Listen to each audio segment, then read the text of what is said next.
Today I'm bleeding all my lines of my brake fluid and just replacing with fresh fluid. It's been quite a while since it's been done on my 1998 Camaro. So what I did, at least what worked for me to seem to be the easiest, I went to Walmart and I bought another one of these syringe kind of guys, and what comes with it is one of these tubes. I just put the tube on the end of this to start with, and I sucked out a fair amount of old brake fluid just from the top, and then when it got pretty low, you know, maybe below that half mark right there, I just filled up fresh fluid in there. Then what I found worked good for the bleeder valves is this little piece that came with the syringe.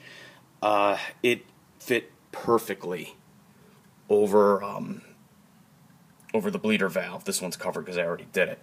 And then it, since it's just a very, very short piece, I then purchased one of these siphon things.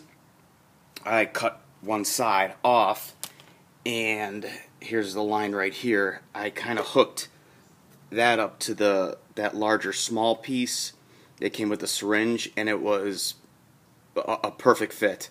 It was tight as could be, and I had no issues draining out the brake fluid with this. So once I had the fresh fluid filled up in the master cylinder, I hooked up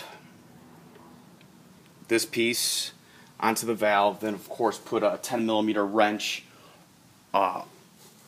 in there first, then put the line on, cracked it open, and I pumped the brake pedal probably about 10 to 12 times each side.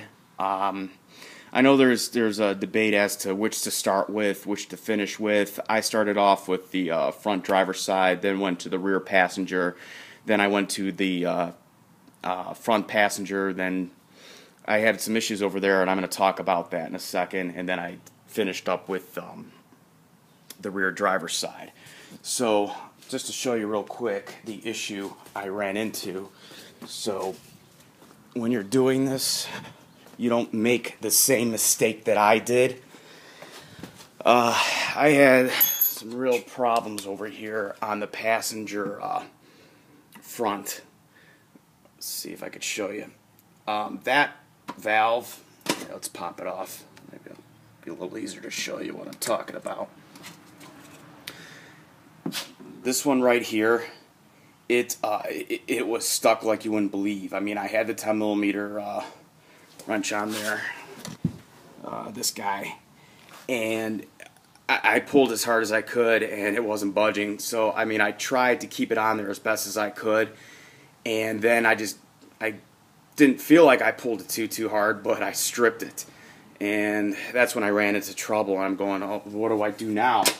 So then my bright idea was to grab some vice grips and put the vice grips on there as tight as possible and try to turn it that way. And as you could probably see, all I managed to do was tear it up something bad.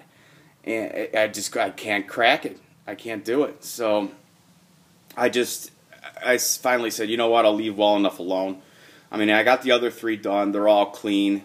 So I'm just figuring the little bit that's left in there, it's probably not the end of the world. But, you know, basically the lesson to be learned here is those things are kind of soft metal. And I guess again, I'm sure it's been quite a while since it's been done. I know I didn't do it since I bought the car. And who knows if and when the previous owner did it. So he may never have had it done.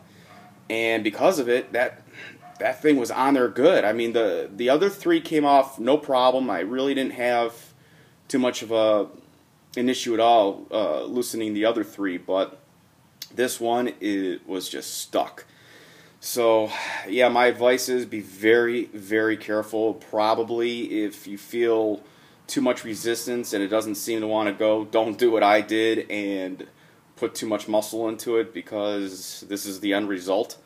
So I would suggest maybe some liquid wrench, something along those lines, to maybe loosen it up. Just let it sit for a while, and hopefully you could break it free that way.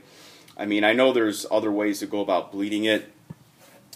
looks like, let's see if I can get an angle under here, right, let's see if I can shine this light better, right under there, that's where the line goes to, that bolt. I mean, I'm thinking I could probably loosen that guy up, and I could bleed it out that way, but I don't know how I'd hook the tube up, and I'm just a little concerned that I might get air into my system that way. So I'm thinking it's probably not worth doing. But that would be the only other thing I could think of if you have this issue too. But yeah, I just thought I would talk about my experience with this, just so maybe I can help save someone else a headache and prevent that from happening to somebody else. I guess that's it for now. Have a good one.